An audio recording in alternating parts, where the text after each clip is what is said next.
My name's Darren Stuckey, and I was honored when Brian asked me, in his telling kind of way, if I would welcome you on behalf of the family for being here to honor Brian. You know, I was first introduced to Brian through a very good friend of both of ours, Glenn Houck.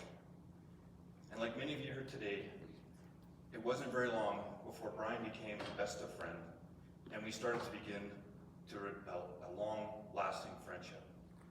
There were three things that Brian and I always had common, and we really held to our heart. And that was family, friends, and having fun. And boy, did we have fun. Like the time the two of us decided we were going to go down and got seats on the goal line at the Sun Devils basketball game. Or pitching a Packers tent for tailgating at the Super Bowl in Phoenix. We're trying to fit into a couple ugly suits. They're two times too small just to make it for the Hockey Night in Canada Oilers hockey game.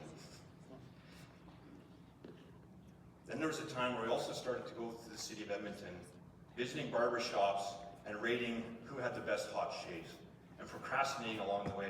We should make an app for that. And then we jump into Brian's convertible, throw on our flat Gatsby hats, cruise down White Avenue, and just reminiscing what it was like to be young again. I never would have thought, though, how impactful a cup of coffee each Sunday morning would grow into our coffee gang's friends exponentially. And that the thoughts, ideas, and expletives that we shared about how we were going to beat multiple myeloma would turn into a significant toast of the town legacy. Brian did. Even today, Brian is influencing the celebration. You know, when Darlene and the kids first, looked at the venue that they had chosen, they realized it wasn't going to be enough for how many people Brian had touched. So they found this church. What they didn't realize, though, is that during COVID, when most of us were looking to get out and regain those friendships and have that camaraderie, the Sunday morning coffee gang parked on the east side of this auditorium and tailgated and talked about how things were going. Is that a coincidence? Nah, I don't think so. Those are some of my great memories that I get to tell about my best friend. And today, we're all here to celebrate the life of Brian. As we come together, we know that Brian would want us to focus on celebrating his life rather than mourning his passing. While the sadness we feel is natural, let's remember that Brian's greatest wish for us is to cherish the moments, the memories, and the connections we shared with him. Brian was a man who made a personal connection with everyone he met. It didn't matter where he was or who you were. If you crossed his path, you mattered to him.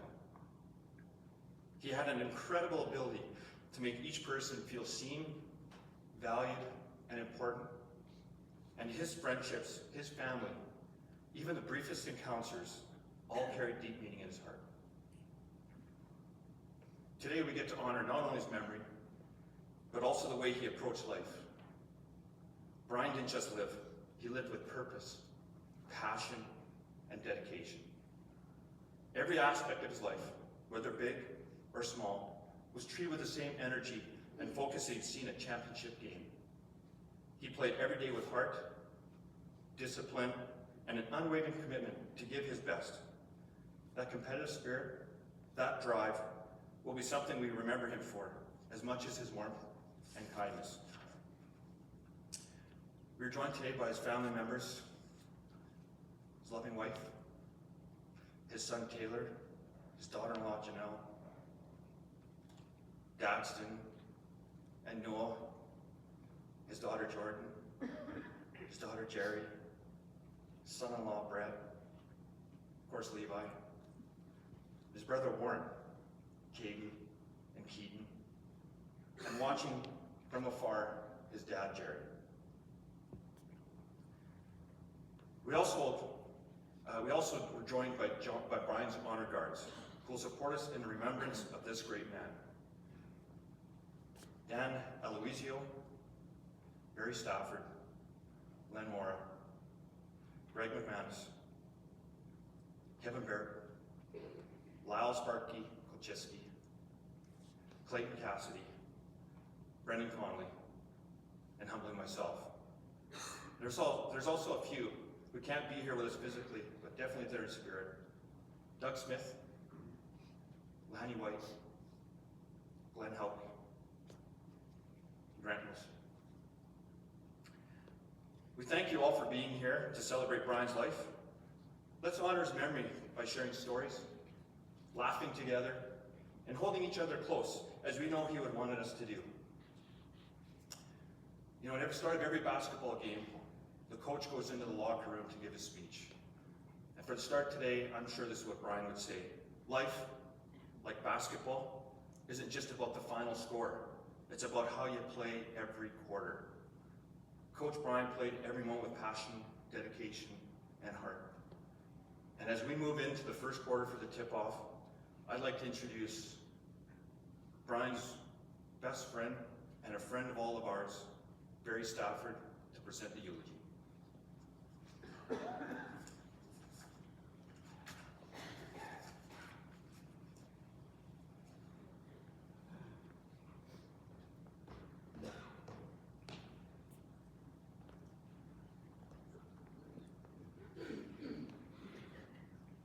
I guess there's no time to turn around and go home. Here we are. So for those of you that know me, you know that I can probably make a long story longer. I just wanted, and I mentioned this to Darlene, I said, are you sure you want to go down this road? You know what, this is a celebration, and I want to make very clear this is a celebration. And I had a really, before I started, I had a really touching conversation with Brian just a couple months ago, and he said, you know, I'd like you to read the eulogy, and I said, well, fine. I don't want to talk about the eulogy, you're not dead yet. And he said, no, I want you to read the eulogy, but you have to read it. You know, the eulogy was written by the family, thankfully, and I said, well, I'm not going to read it. I don't like follow in the lines. I don't, you know, I'm not reading it. Yes, you have to read it.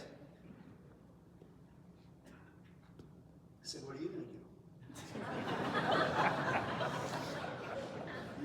Mr. Big. So on behalf of the Anstice family, I'd like to thank everybody for being here today.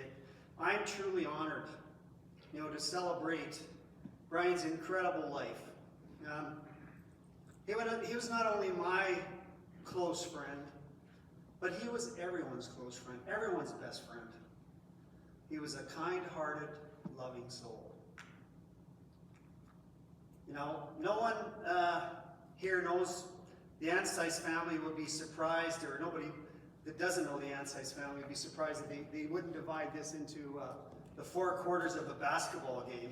I mean, I don't know another family that is more dedicated to basketball than this great family, but just remember that this is a celebration. You know, there's going to be some sadness, we're all human, but mainly this is a story of joy and celebration. For our friend, most affectionately known to most of us as Coach Brian. So starting with the tip-off, the first quarter, as Darren mentioned, this is the early beginnings. Brian Anstice was born Regina, Saskatchewan, April 13th, 1961. Right from the beginning, he was a force of nature. When Brian's mom, Nettie, found out that they'd be adopting him, she couldn't contain her excitement. She ran across the golf course and, disregarding all the strange looks, shouting to Brian's dad, Jerry, we have a son, we're going to have a son. It's a story that captures the joy and anticipation that surrounded Brian's arrival into this world many years ago. But even then, Brian's spirit was a little wild, which we all know. He was a handful. He was an energetic boy with an adventurous streak. That's just to say that mildly. At just 5 years old, he escaped the house and made a dash for the railroad tracks. Well, he walked all the way to his grandma's house, and his grandma, in shock to see him alone, quickly walked him back to the house and slipped him into the backyard. No, she didn't want to see him getting into trouble. As a toddler, Brian had already shown the world a boldness that would follow him throughout his life. He was so wild, in fact, and this is a true story. Remember, the family wrote this. It wasn't uncommon for him to be tied to a tree just to keep him from running off. I guess there was no child protection services back then. You know, he was part of what they called the Gray Street Gang, a group that included his good friend Doug Smith, who's no longer with us. Now, it was clear that even in those early years, Brian surrounded himself with a close-knit group of friends, and those bonds remained strong throughout his life, and it's very evident here today, and it's overwhelming for me to see all you great folks here. At the age of 12, Brian's family, his parents, Nettie and Jerry, and his younger brother Warren, who's here with us, moved to Edmonton. It was in Edmonton that Brian's love for football truly started to take shape. He played the game with passion and intensity that basically defined him to this day. Starting as a young boy, he continued his journey through high school with Emmy Lazert, Voyageurs, and then at a higher level with the Edmonton Wildcats, which he was so proud of. It was the Wildcats that Brian and his teammates achieved something very special, winning their the team's last Canadian championship in 1983, and I was just very lucky to be part of that recognition and at one of the high schools not too long ago to meet a lot of Brian's teammates, and we're talking 42 years ago. Those guys are tight, man. Like, winning is the common thread to lifelong friendships. And Brian was very proud of that team in 1983. In fact, Brian was so dedicated to the game that he took the unusual step of repeating grade 12 just so he could play another year of high school football, believe it or not. It wasn't a game for Brian. We used to say that in the hockey business. It's not for everyone. It's a way of life. And that was a way of life for Brian. It was during that extra year, as fate would have it, that he met his soulmate, the love of his life, the wonderful Darlene, who had just started high school. Well, the first quarter of Brian's life was about building fundamentals. Like, the first quarter is the most important quarter. Teamwork, discipline, and resilience. Those were key things that defined Brian's life. Resilience being a very, very important one that we'll talk about. So now we're going to start the second quarter about his personal life and his great, great relationships. I've always believed that your relationships that you make and nurture determine the quality of your life. And Brian was one that he developed so many relationships with. Every one of us here, every one of us has a strong relationship with Brian. Brian and Darlene's love story began 45 years ago. Darlene's father, like many fathers, was a bit worried and was doubted that Brian would be the one.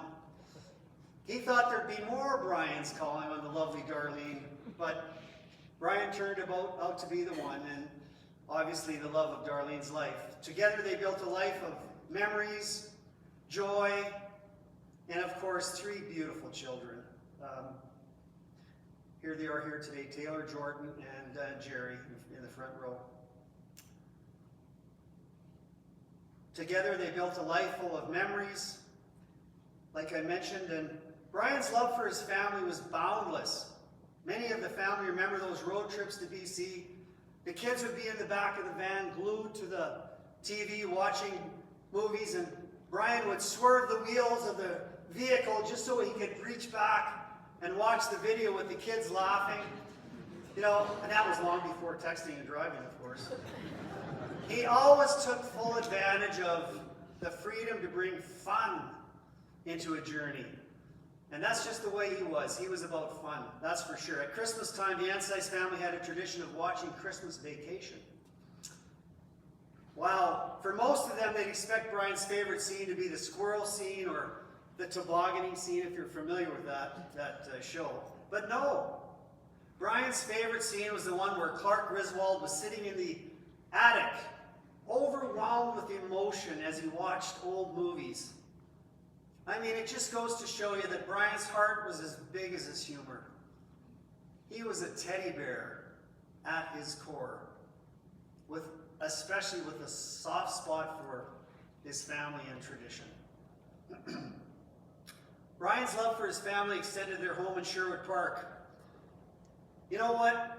His house wasn't complete without the perfect lawn, green, lush, and pristine, as a lot of us found out. You know, the kids will tell you that whenever friends came over, Brian had a special deal. It's called quid pro quo. You help rake the lawn, you pick up the pine cones, and maybe we'll have a nice meal for you. Typical, right? Cut some grass. He really took pride in that lawn. He was so proud of the lawn that sometimes they caught him, and I've seen this, on his hands and knees with scissors on the curb. No shit, I'm not kidding you. Who does that? Especially when he's preparing for special occasions like they remember Taylor's wedding rehearsal dinner. You know, all those lines had to be exact. I used to come and mess it all up just to piss him off. And let's not forget Brian's love for a good fire. They had an acreage for a while, and you know, nothing made the guy happier than lighting a match and hearing that big whoosh as the fire took off, and the kids would all race out and witness it. It probably wasn't the safest thing either when you think about it, because he always poured gas on it. Yeah. True Brian fashion. He kept it fun and full of life. Perhaps the most unforgettable story came one summer when Brian thought it would be fun to shoot off some fireworks at a family gathering. Well, that plan backfired, literally. The fireworks fell over, targeting the kids on the trampoline. Just picture that. Like, it was chaos everywhere. Typically, Brian assured everyone, you know what? It'll be okay. It's going to be okay. It's something that we're going to laugh about years later, which we're laughing today. Typical, right? Always fun. And sure enough, the fun part doesn't leave us. That was Brian, always turning a crazy moment into a story that would live on forever in our hearts. And we all have those stories, every one of us. You know, Brian had a remarkable business career. I had a ton of respect for him. You know, he worked tirelessly for Esso and later Velocity Express, where he made many lifelong friends. But really, it was his passion for coaching that left a lasting impression on all of us. Coach Brian, as he's so respectfully known. After his playing days were behind him, Brian turned his attention to coaching. It was his way of giving back. And I'll tell you that one of the most important things in my life is gratitude. And Brian emulated gratitude in every way. His way of giving back to the sports community in a way that only he could. He became the youngest general manager for the Edmonton Wildcats. And later, he coached the Sherwood Park Rams and the Archbishop Jordan Scots, where he had the gift of inspiring athletes. He inspired us to this day. The group that I've worked with in many years, the Cure Cancer Foundation, and all the committees that we worked with, every one of those folks always said, man, that guy's an inspiration. And he was an inspiration to me, as he was to most of us. As the years went by, Brian discovered a new love: basketball. Who'd have thought? I didn't know anything about basketball until I went to the Anstice family. There's 5 TVs on, everyone's got a different basketball game on. Darlene's working for 3 different basketball teams. Everybody, like Jerry, Jordan, I'd never seen so much basketball in my life. He decided it was much more enjoyable working inside and out of the weather as a coach. I think that's part of the reason. But Along Darlene, they helped grow sports scene in Sherwood Park. They both started the Strathcona Basketball Association. And this organization was more than just league. It was a way for Brian and Darlene together to give back to the community they love so much. You start to see a reoccurring theme here, giving back to the community. It was part of it was just part of their lives, giving back.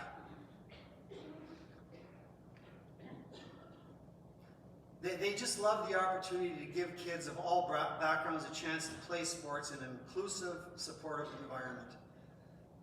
Brian also volunteered for the Edmonton Youth Basketball Association and Edmonton Basketball,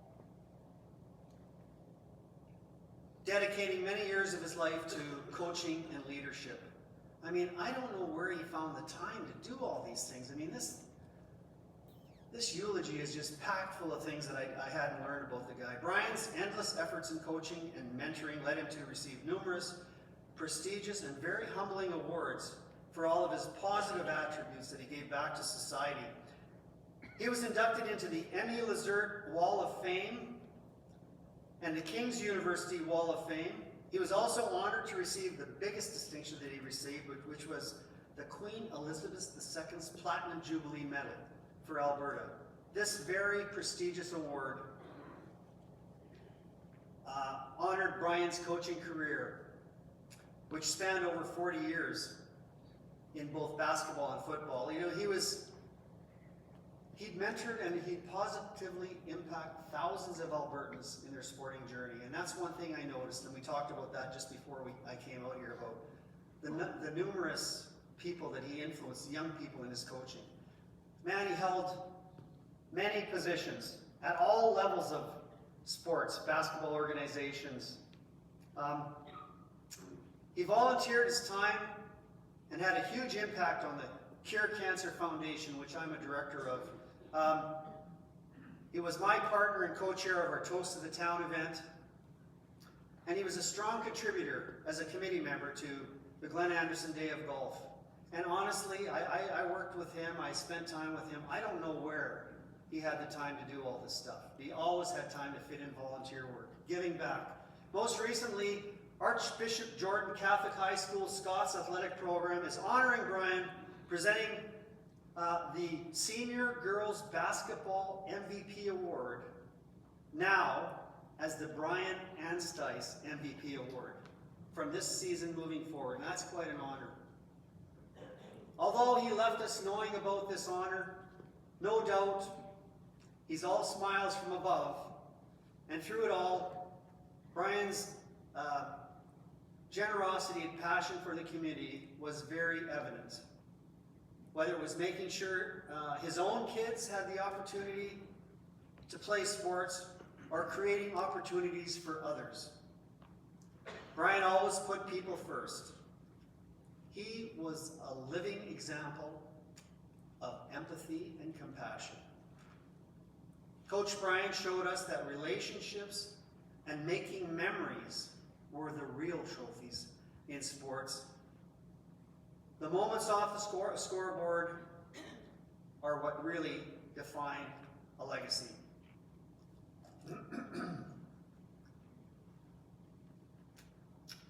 Okay, I just want to make sure that I'm doing okay here. Don't want to get ahead of myself. Excuse me for a second. Now remember, it's a good thing the family wrote this, not me, because I'd be up here for hours. Fourth quarter.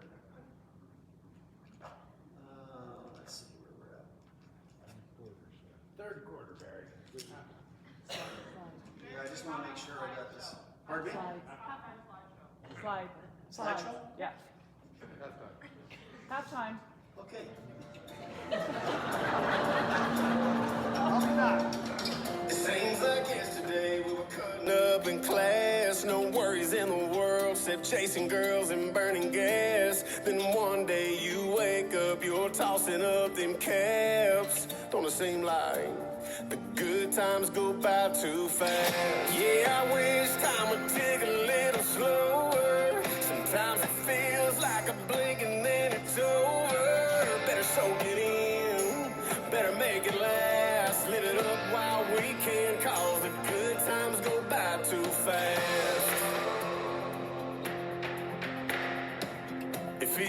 yesterday I walked in that bar, wasn't looking for nothing. Now look where we are. We're watching our kids growing up in a flash.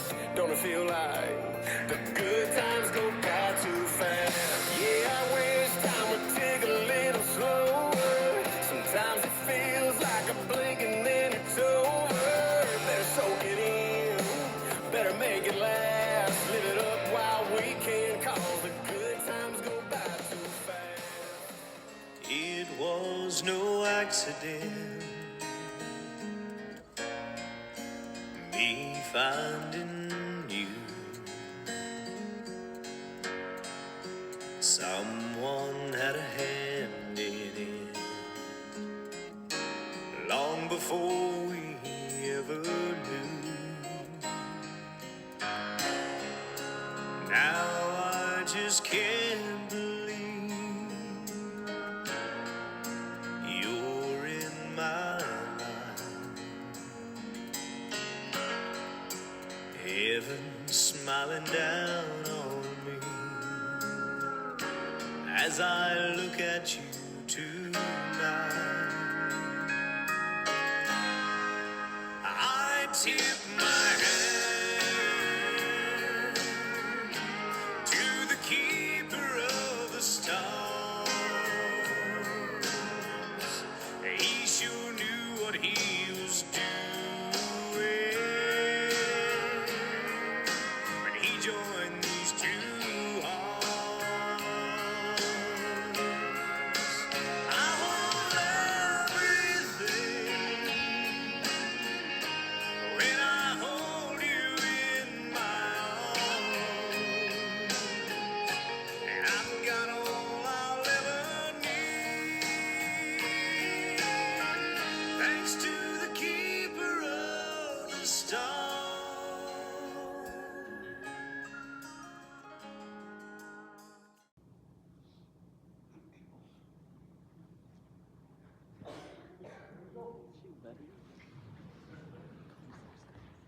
How about that smile? That's the smile. That's what keeps us all smiling.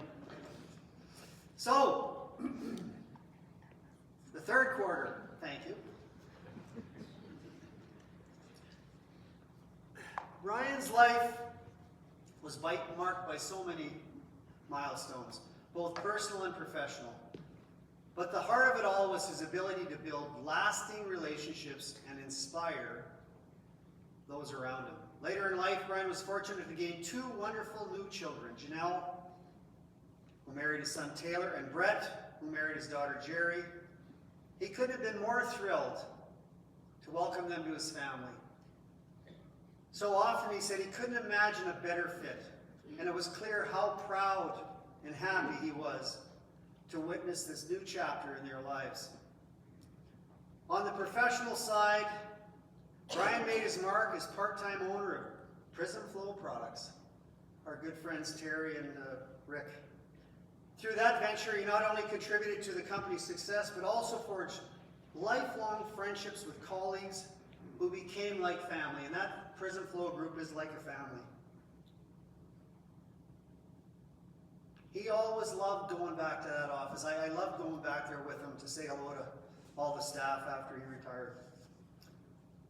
Whether they were attending Oilers games and Eskimos games, he made sure that I made it clear that it was the Eskimos, or celebrating at the annual Christmas party. Those bonds are a key part of his life with that Prism Flow team. And for the record, Brian would want us all to remember those fond times with a smile and a laugh, just like we've all done. Brian's love for coaching never diminished. After retiring for a brief period following his youngest daughter Jerry's basketball career at ABJ, he couldn't stay away from the game. His passion led him to go into community basketball. There, he partnered with his good friend Darren Autry. Together they coached the SBA 15U girls team and then the 14U girls team Alberta. Gotta get that right.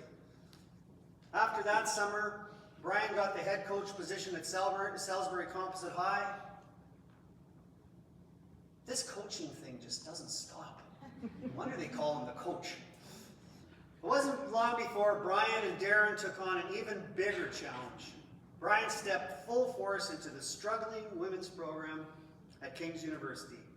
They hadn't won a game for, 4 or 5 years. Only Brian. I said, well, it's pretty tough, to deal with that. Like, there's only one way to go from here. Anyway, he's the coach. Over the next 7 years, Brian poured his heart and soul into that team, eventually leading them to the school's first ever national championship tournament. It was a great accomplishment, and I was very lucky to spend time with Brian. And a lot of the ladies that were on those teams are here today. Some of them helped maybe seat you today, or they were part of our part of the group that was receiving everybody in the foyer. So it's so nice to see a lot of those young girls here helping us today. That achievement is not just a testimony to his coaching experience, but also, to his unwavering belief in the girls' potential. And once again, it was so nice to see Gadiel and a lot of his former players. Coach Brian's legacy continues today, as the team remains nationally ranked, a tribute to the foundation that he laid and the strong values that he instilled. And thanks to Tori, I've heard that nothing great about the team. Excuse me. As Tori took over as the head coach, and the team's doing very well. Brian's impact on the court was profound, but his coaching philosophy went far beyond wins and losses. As an example, his mantra was MTXE. I remember one day I went into his office and he's wearing this t-shirt, MTXE. I go, what the hell is MTXE? Well, mental toughness, extra effort. That came from his former football coach, the great Johnny Bright, and I heard a lot about the great Johnny Bright. What a special guy he was. Brian loved to talk about Johnny Bright. Brian lived the words MTXE every day. Mental toughness, extra effort. What a good example of the guy's, just his will to win. Every day he taught his players to embody mental toughness and a relentless work ethic. Brian's coaching wasn't just about discipline, though. Of course he was a strict coach. He was about heart, connection, and I can't keep saying this enough, fun. That's one of the reasons why Brian and I became such great friends, man. We like to have fun. He always stressed the importance of being, not only a good athlete, but most importantly, being a great person. And one of his mentors, and he quoted quite often, was the late, great John Wooden. And that's a tribute to Brian.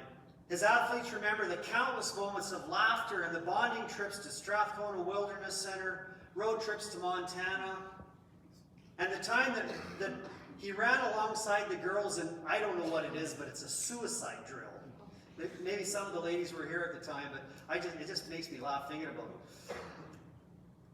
So he's running along with the girls in this drill, and he tripped on a line and he fell flat in his face, and the whole team was laughing, coaches, all the players.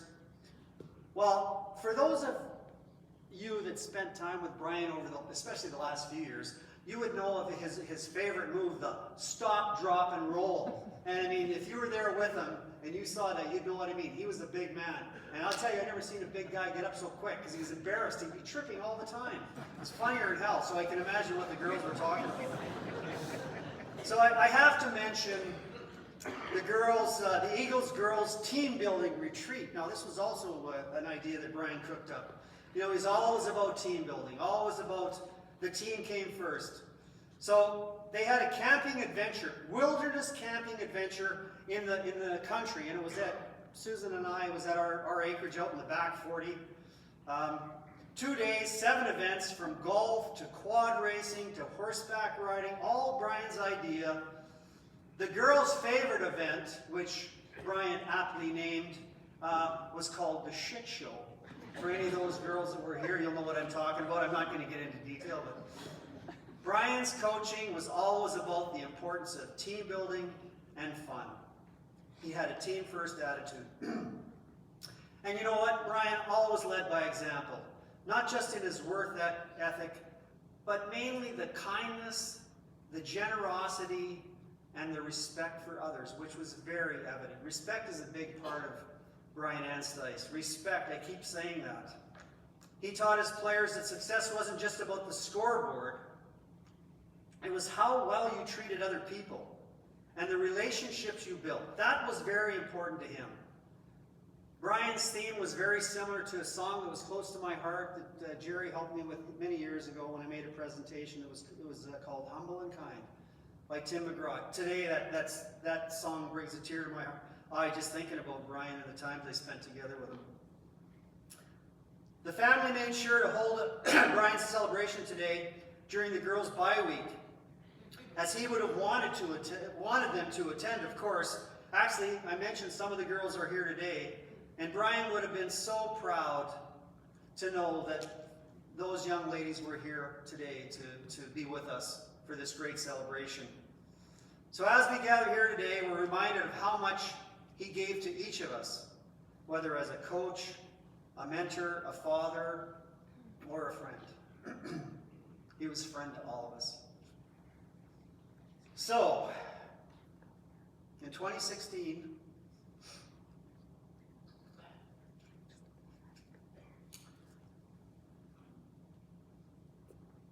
Brian faced a diagnosis that no one ever wants to hear. He had been diagnosed with multiple myeloma, a form of blood cancer.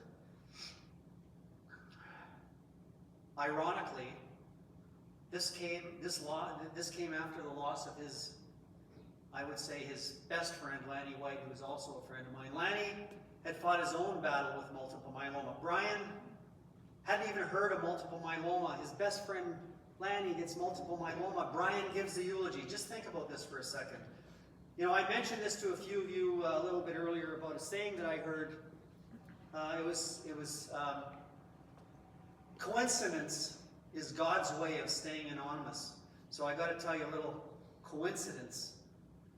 Brian was diagnosed with myeloma after he delivered Lanny's eulogy in 2016. But Lanny and I were diagnosed with myeloma in 2011, just a few months apart. 5 years before Brian was diagnosed. Lanny and I were very good friends in the White family. Most of them are here today with us. Brian didn't know that Lanny and I had become friends. And you know what? I didn't learn until a month after I met Brian that Lanny and Brian were best friends. So those two bastards are up there right now looking at me laughing because I'm up here. I'm the last man standing, and I ain't going down without a fight. Trust me. It's like the two Muppets. So the news of this diagnosis was a shock, of course, a terrible, difficult blow. And none of us can escape cancer, as you can imagine. But everyone knew Brian, that he faced this challenge with the same strength and determination that defined his entire life. Nobody was surprised at the way he was going to face this. You know, at that time, Brian was told that he had approximately 5 years to live. Just imagine that. You know, we're all touched by cancer, but just imagine that, picture that, the stress. For him, those 5 years weren't about limitations, no chance.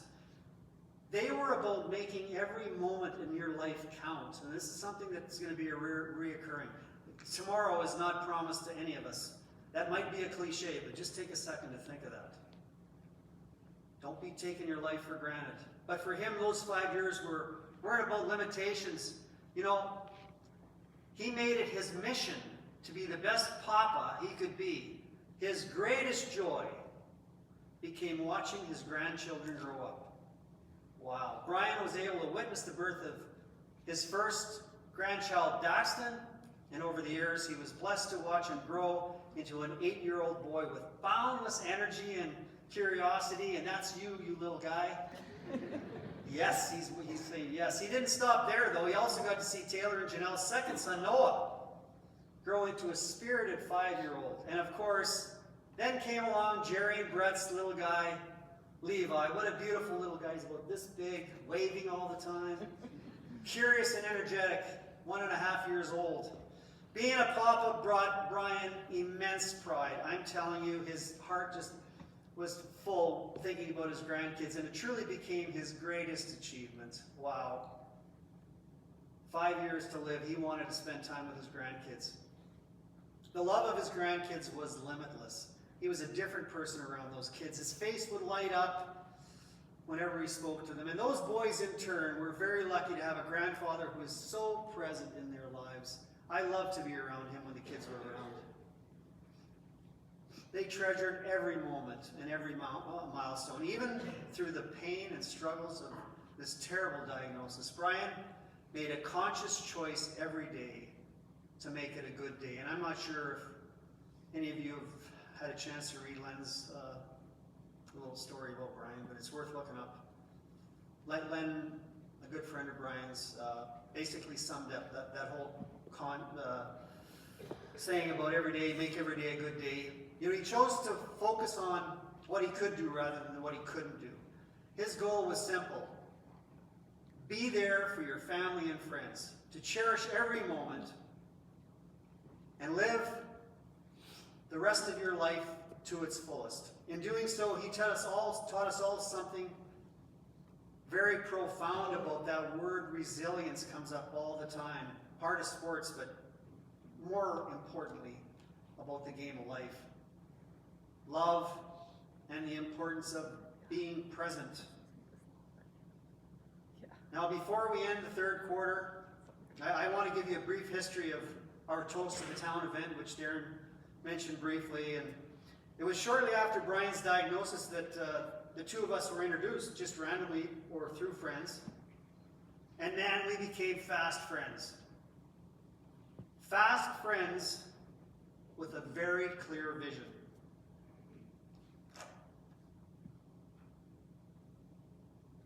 When we were diagnosed with multiple myeloma, I just want to go through a brief history. There's no cure, it's a blood cancer. Part of the process is getting your stem cells harvested. So there's a special process, a harvesting machine. And now Brian and I were diagnosed 5 years apart, so I was a little bit ahead of him.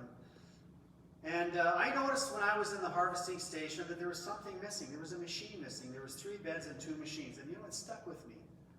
I didn't say too much about it, but I thought something was missing. Brian was diagnosed. I got to meet him, and he said, you know what, Barry, I was in the harvesting station, and I noticed something was missing. And I'm like, you mean there's a machine missing? Yes, there's a machine missing. And when I asked the ladies, the nurses in that machine, and some of the nurses and staff from the Cross Hospital are here with us today.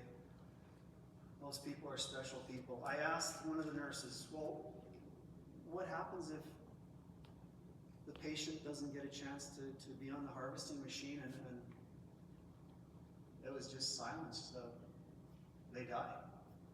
You know, it was pretty heart-wrenching. And coincidentally, Brian said the same thing to me. We need to do something about that machine. That was our vision. That was the start of the Toast of the Town. We both realized, independent of each other, that harvesting station was short a machine, and we had to do something about that. We needed to help save lives. That was our vision. We both knew that was needed, and that was the inspiration for our fundraising campaign. And soon after that, our Sunday morning coffee group was started very casually, just through friends that had cancer as a common denominator. But the Toast of the Town team, that's the group, our group, our coffee group were the ones that hatched that idea. So since 2018, I'm proud to say, and this is on behalf of Brian and myself, and our committees and our coffee group, we've helped to raise close to $2 million to pay for a new harvesting machine, and Dr. Michael Chu, and I'm not sure if Dr. Chu is here today, but that was our vision, and I will say that's the mission that we are going to follow through with in Brian's name in perpetuity. I ain't going down without a fight, trust me. So our vision was to find a cure for multiple myeloma. That's my cancer story, sorry. Today, I believe we have some nurses, and I hope Some of the nurses I haven't had a chance to say hello yet, but the doctors, and they're very, very busy people. So for them to come today, I just wanted to say thank you to all the folks, our trial nurses, and I mean some of the ladies, Michelle, Vanessa. There's so many that I can't thank all of them, but they're very special to both Brian and myself. You know, from our coffee gang, we have Darren, Brendan, Blaine, Buddy, Sparky, Jerry, Gary, Peter from Nietzsche's, I believe, is here too. So that group has grown. That was the vision. That helped us to form the Toast in the Town. The third quarter isn't always about comfort. It's about regrouping, adjusting the strategy, and coming out stronger for the last quarter. Coach Brian always came back with a plan. The fourth quarter is the most important quarter. That's where the rubber hits the road. When Brian was told that his time would be cut short, only 3 to 6 months left, imagine that, he did what he'd always done. He fought, man. He was a miracle, man. He pushed through, defying the odds, surpassing that initial 5 years. Just imagine that. He lived a full 9 years beyond that initial diagnosis. You know, just think about that. Sheer determination. His body, though tired and worn by the ravages of cancer, could never contain his full will to live, his drive to be there for those that he loves so much, his family and his close friends. In those last months, Brian set out to live with intention, to make memories that would last forever. And boy, did he ever. He went on trips that brought him joy and peace. Fishing on the West Coast with some of our buddies here that are here today. The memories we have, the photos. Man, traveling to Seattle with Taylor. And his brother Warren was there. Nephew Keaton. You know, in Seattle they saw, I don't know how they kept up. Basketball games, college basketball, football games, NFL games. All those experiences that were so close to Brian that brought him so much happiness. You know, so why stop there?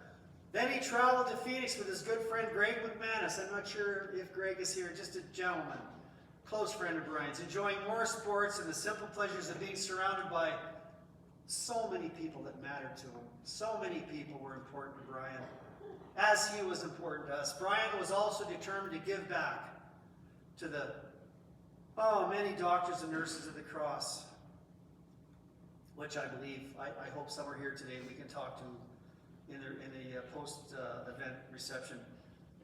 But with help from his dear friends Len and Brendan, who are here today, we helped our good buddy, struggling as he was, man. He was so determined.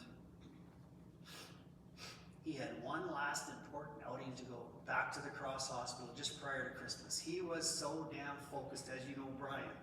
You're not, you know, he's on a set of railroad tracks. You ain't taking him off those tracks. So on December 17th, prior to Christmas, we delivered, and he personally handed out 100 hoodies to every one of those very special nurses and staff.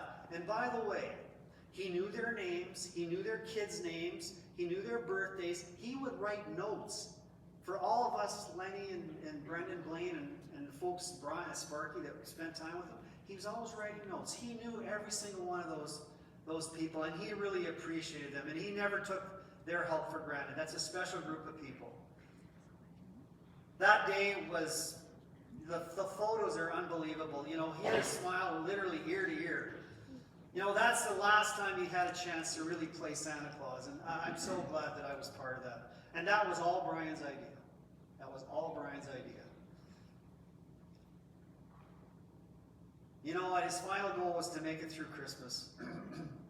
He really wanted to be with his family and spend those precious moments playing with the kids, the grandsons, playing games with them, opening presents with them, early on Christmas morning, and just laughing together. Well, he made it. You know, it took everything that he had to make it through the holidays, but he did, and he kept that promise.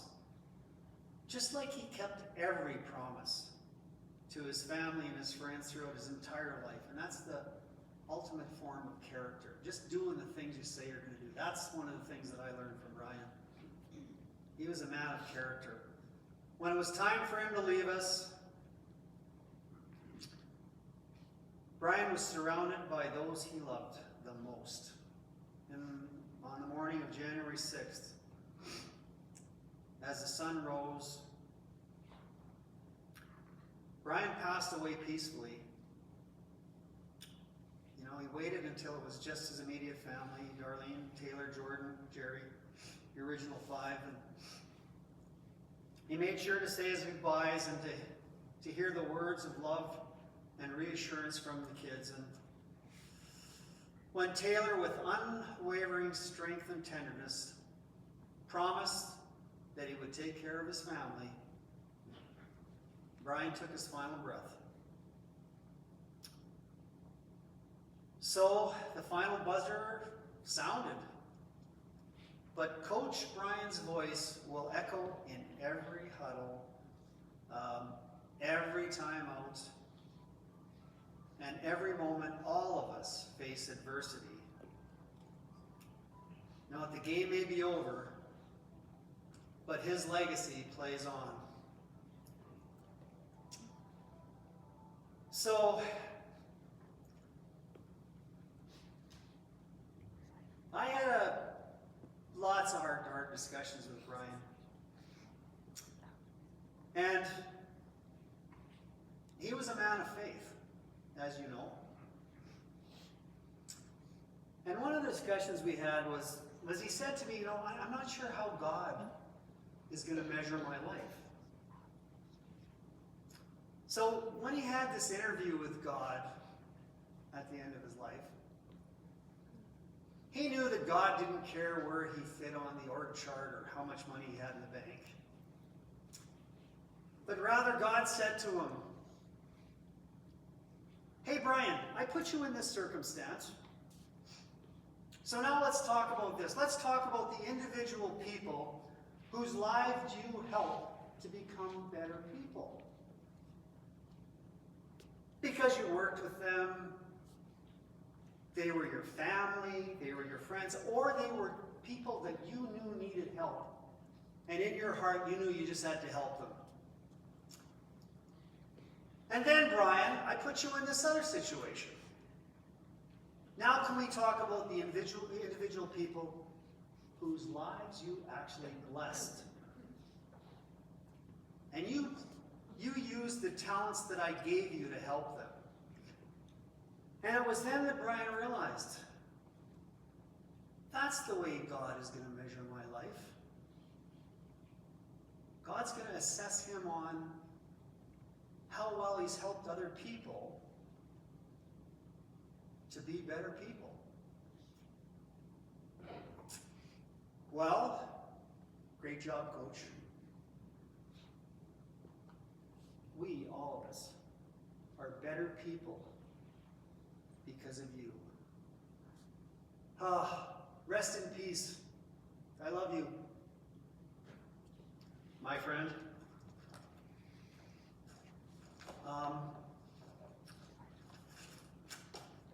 What a eulogy. What a story.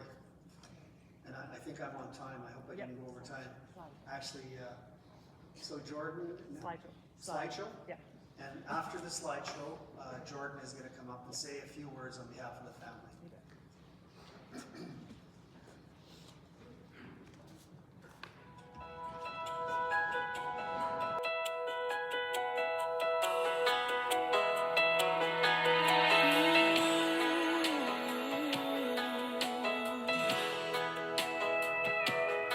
I hope the days come easy and the moments pass slow, and each road leads you where you wanna go. And if you're faced with a choice and you have to choose, I hope you choose the one that means the most to you.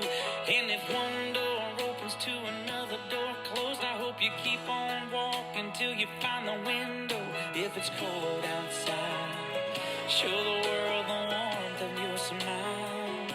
But more than anything,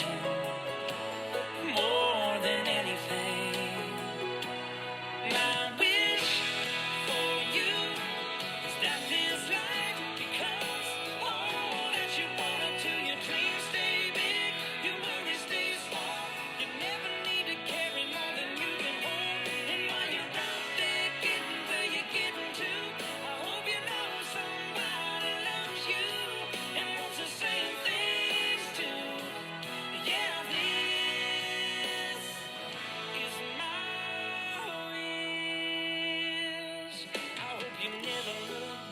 that you never forget.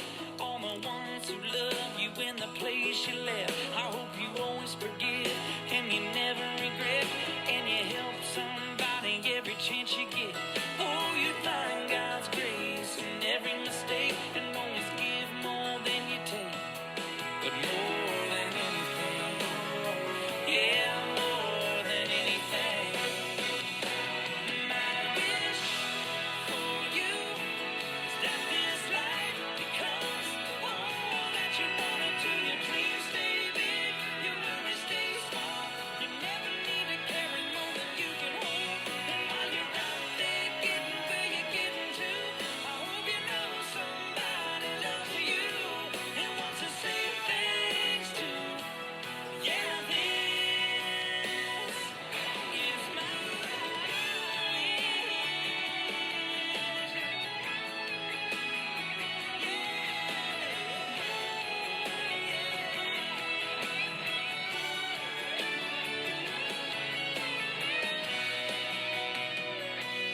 my wish for you is that this life becomes all that you wanted to. Your dreams stay big, your worries stay small. You never need to carry more than you can hold. And while you're out there getting where you're getting to, I hope you know somebody loves you and wants to say thanks to.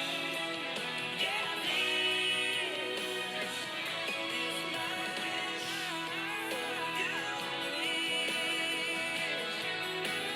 This is my wish for you. Hoping on somebody loves you for you. May all your dreams stay big.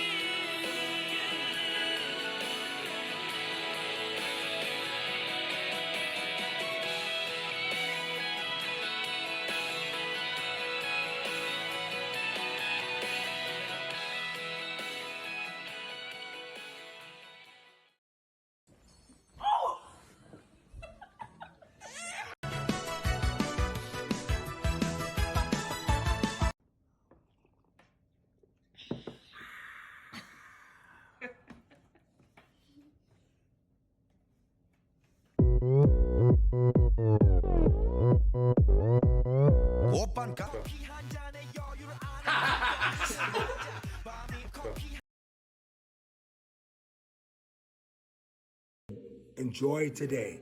Enjoy family and friends, and make each day your best day. Gotta keep the faith. I know the big guy upstairs is looking over me every single day, so, and I hope he's looking over you guys too. Sure he is. Take care. Love you guys. Bye.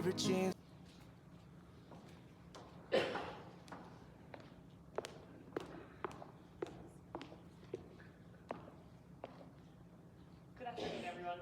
First of all, I want to thank all of you for being here today to honor my father's life.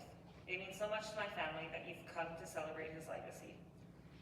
My father had a very unique gift, the ability to make everyone and anyone feel important, whether you were his lifelong friend or someone he just met. He treated you with the same respect, warmth, and genuine interest. He never turned away from someone in need, and he understood that the true richness of life comes not from what you have, but from the bonds you form with others. This dedication to his relationships is my dad's greatest blessing to my siblings and I. On the way to a recent appointment at the Cross in December, his friend Len was driving him, and my dad was questioning why this was happening to him.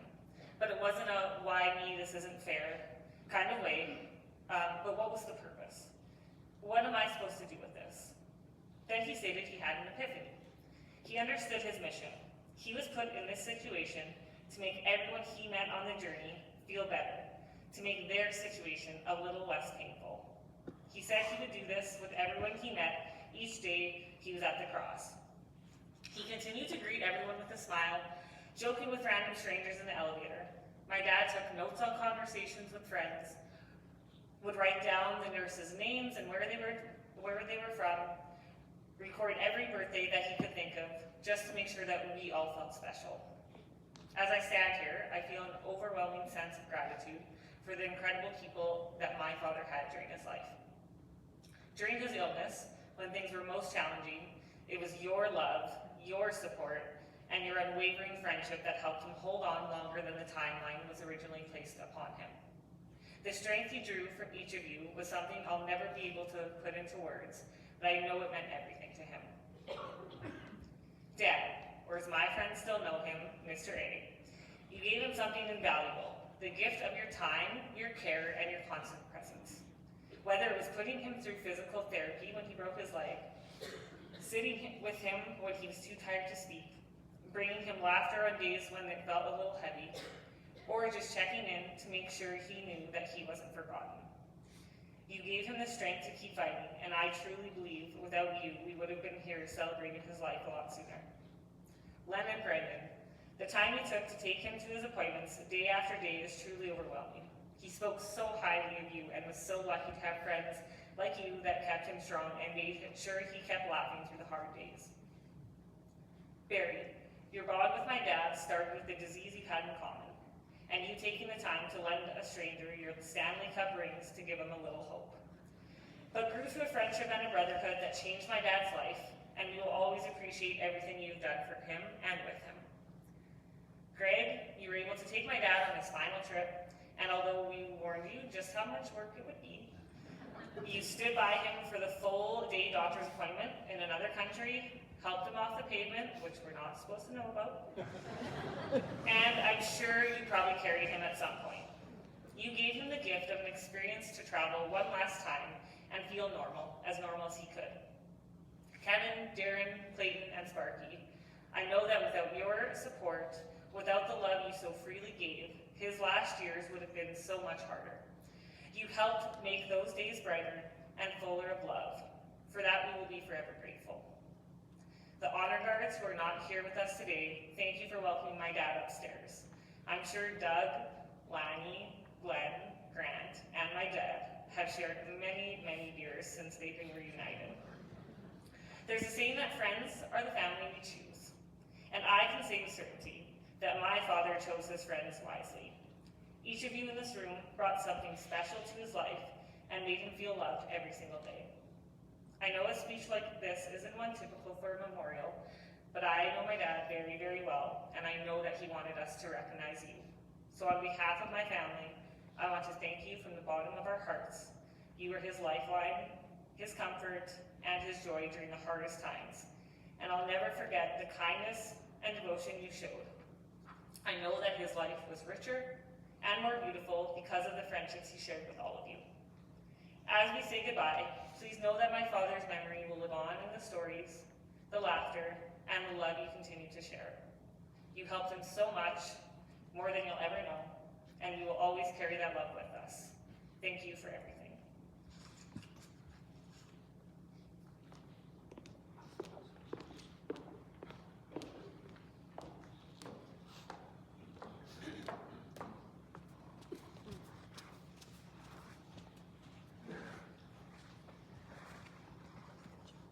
Thanks, Jordan. I think I can say on behalf of everyone here that knew Brian, that he actually enriched our lives, and that we're better people because we all knew Brian.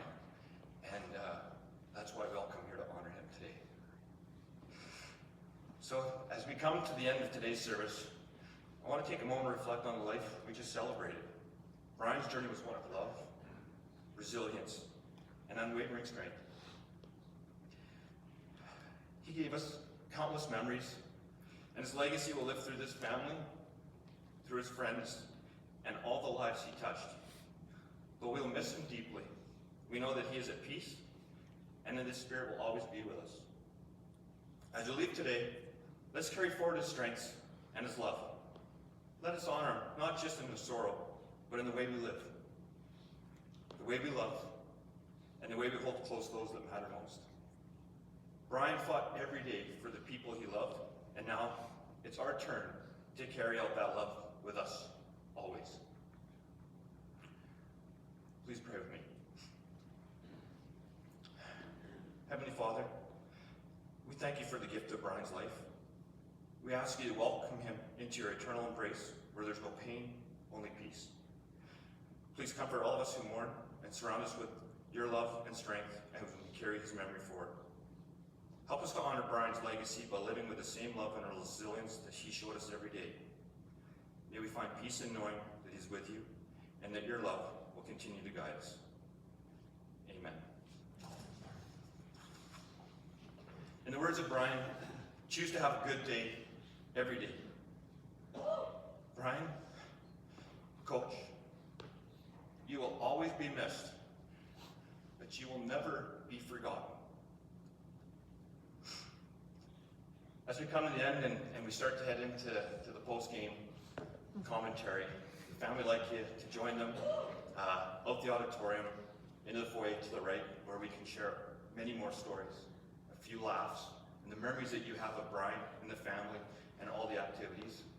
And then after that, if you'd like to, again, we'll continue on at the Canadian Brew House to tell more stories, maybe a few lies, and just have some really good times. If you did get a chance, you'll notice the family has asked, instead of having a guest book, if you come in on the back of the pamphlet, there's a QR code. If you didn't get a pamphlet, please grab one. What they'd love you to do is take a picture of the QR code, add pictures, videos, stories, so that those remain in perpetuity and they can share it throughout all the history of their family and their friends who want to really understand and give their thoughts of how much Brian meant to them. At the same time, Brian had a dream. We all had a dream to find a cure for multiple myeloma. And so if you'd like to support that, please, there's a QR code out on the table, or visit the Toast of the Town website and make a donation in Brian's memory, so we can make sure that every dollar that we spend, those that we support today, will save lives tomorrow. Finally, as you leave today in the hall, the song you're going to hear is written and sung by our friend, a colleague, cancer survivor, and a director of the Cure Cancer Foundation, Darren Baumgartner. This is his way of honoring Brian and the impact he had on Darren and many of us here today. The song is called My Best Friend.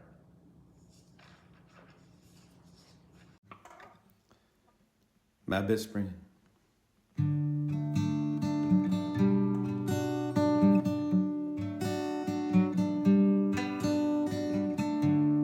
My best friend left today. So many words left to say. I wish it could have been another day. It was unexpected without delay. Yesterday he looked at me. He said, I'm happy to be alive today. He never took the easy way, but he made the most of every day. He always tried to be the best, while he inspired all the rest. You meet a man like this, you know, it'll change your life forevermore. And I don't know what I will do, well, when I don't see him with you. It's a battle he don't fight no more. It's opened up heaven's doors. He fought it brave, he fought it true, but he had so much more to do. Bright lights shining from above,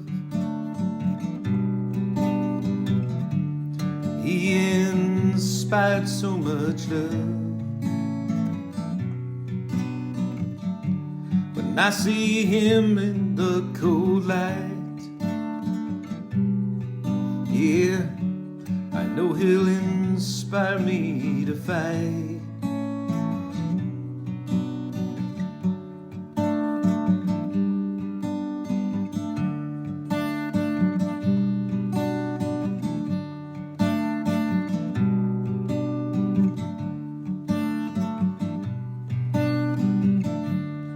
So many words left to say. Well, I wish I had